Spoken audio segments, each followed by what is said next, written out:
Hey kids, this is your boy, Rock Hard Rave. Today you are in for a treat, because a few days ago I picked up the sweetest bass I've ever owned, the Schecter Stiletto Diamond series. But is it any good? Let's dive in and find out in this week's episode of Rave Reviews.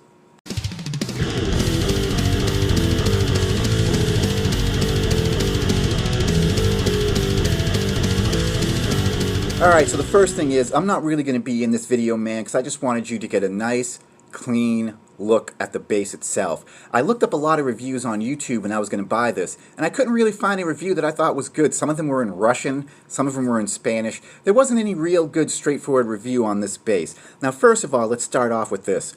The color and the look is absolutely amazing, man. It's cherry blood red on the inside that fades out to black, or black that fades into cherry red, with a nice thick gloss around the outside, man. There is not a flaw with the paint job or the craftsmanship of this bass. It's really, really amazing, man. I usually don't do colored sort of basses, you know what I mean? I go for black or silver or whatever. But when I saw this one, man, I had to have it. Now, the first thing that jumped out to me when I played this bass, man, I plugged it in at Guitar Center. I actually got the last one in the state, so there's really no more of these. If you're in my state of Massachusetts, you're going to have to go fend for yourself on this, all right? The diamond sort of inlays that are in the fretboard, I really like it, man. It's classy. It's a lot classier than just little dots, you know what I mean? Also, if you turn the bass over, you'll see that it has a 6-bolt neck. Now, most guitars have 2, maybe 4. This one has 6 for whatever reason. Maybe it's like this amp goes to 11. Like if they thought 4 was good, then 2 more bolts are going to be better, so they've got 6. Now, maybe it's just for like added stability or whatever.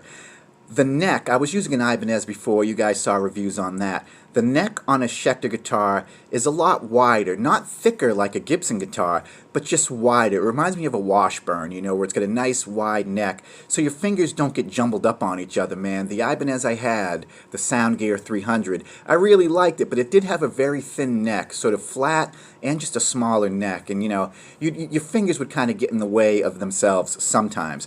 Not going to happen on a Schecter, man. Nice wide neck. I really appreciate that, man, for when you're flying around on some old Cliff Burton shit. Now, the thing with Schecter is, when I researched it and went to the website, they sort of pride themselves on out of the box, ready to play. Meaning this guitar, or this bass, is set up and ready to go, man. From the time you take it out of the guitar store, you can plug that bad boy in right there and play a gig with it.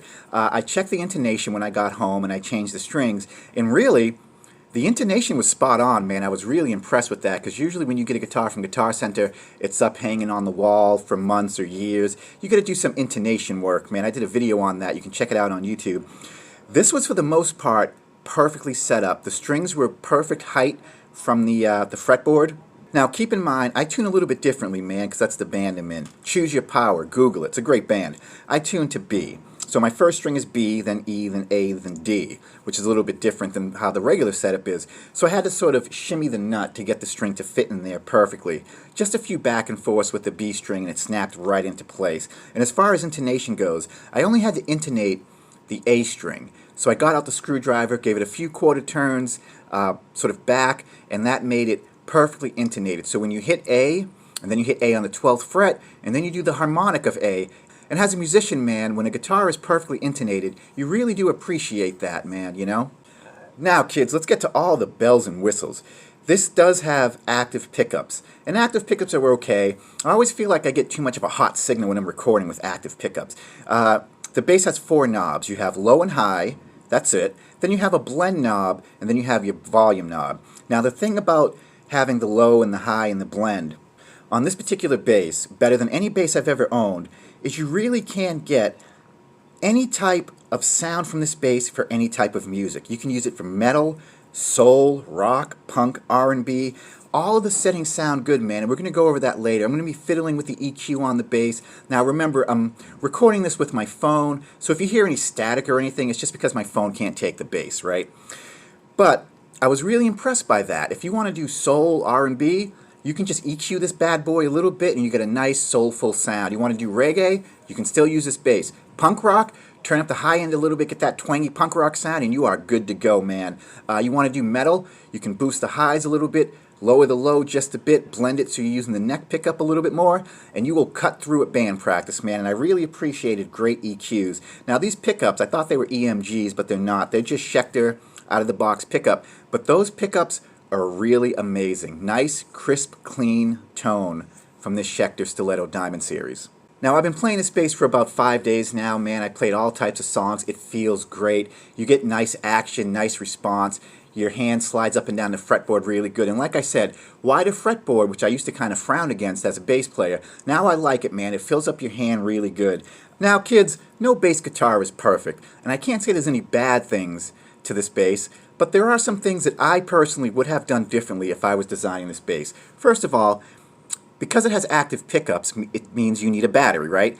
On the Ibanez, the really cool thing they did was just a quick release door. You just put your finger in a little thing, pop it open, you can pop in a new battery if you need.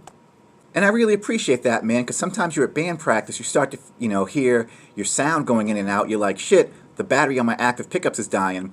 You don't want to have to go run and get a screwdriver. You just flick open that door, take the battery out, put a new battery in, and you are good to go. Not the case with this Schecter, man.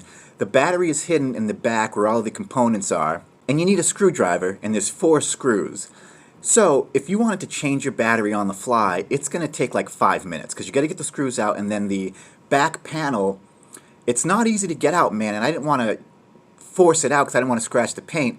I had to get a tiny little screwdriver and sort of get in there and pop it out to replace the battery. I think that that's a bad design. There's no reason why they couldn't have done a quick release door for that. The other thing is the input jack. It was way too underneath, and I really don't like that. On the Ibanez, it kind of goes into the front of the guitar on the back. I like that much better, man. And because the input jack was way underneath, you kind of can't find it a little bit. Maybe I'll get used to it. They could have put it further to the back. I would have liked that a lot better, especially from when you're sitting down. You don't want the guitar cable sticking out so much, you know what I mean? You want it kind of going into the bass instead of going under the bass.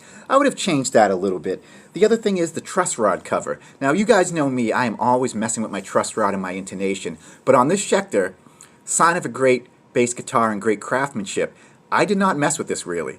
Like I said before, intonated the A string a little bit, left the truss rod alone, baby. Set it and forget it. The truss rod, you need a screwdriver, man. You got to get in there with the screwdriver, open it up a little bit, and then you can mess with your truss rod if you need to. I know not everybody does, but I'm always trying to get it perfect, you know what I mean? The truss rod cover on the Ibanez, it was just a little door that you slid open to the left, get in there with your Allen wrench, give it a quarter turn to the right or to the left, slide the door back. So the Ibanez just has a better sort of interface, if that makes any sense, because you can get to all of your components, your battery, your truss rod, whatever. You can do it pretty quickly without needing a screwdriver, man, The other thing was the Allen wrench screws on the back saddles where you would intonate the strings. They use the Allen wrench, which is the smallest size Allen wrench, and not a lot of people have that. I had to go to the hardware store and get the smallest size Allen wrench. On the Ibanez sound gear, it's a little bit bigger of a size, which means you're less likely to strip that screw, and most people have that size Allen wrench. With all of that being said, those 3 things, the battery compartment, the truss rod door, that gives you access to the truss rod, and the Allen wrench screw that's needed for the back saddles. Those are only 3 things that I would have personally changed and done differently. But none of those things really have to do with your sound, right? So you can kind of brush that off. All in all, man, amazing bass for the money. Retails for about $500 on Amazon, Guitar Center, Musician's Friend, wherever you can find it if you Google it. The Schecter Stiletto Diamond Series 4-string bass guitar, in my book, gets a 9.5 out of 10.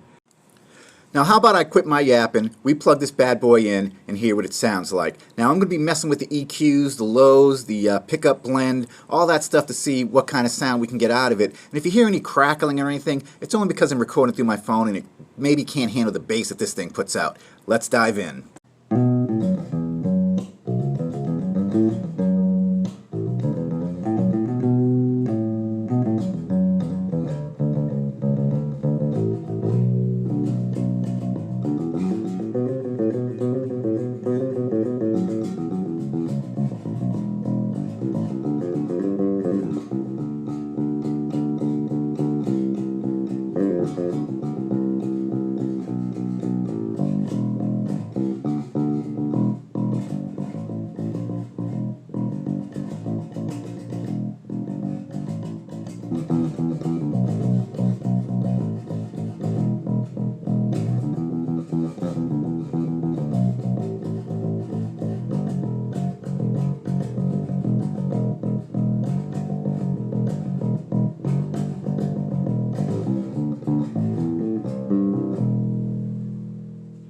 Well, kids, considering that I'm recording this on a cell phone and you're not here hearing it live, trust me and take my word, it sounds amazing. Has a lot of nice punch to it. Even when you're playing soft, this Schecter bass still has some punch to it. Well, that's going to wrap it up for me. My name's Rave. Thanks for tuning in for another edition of Rave Reviews. Enjoy yourself.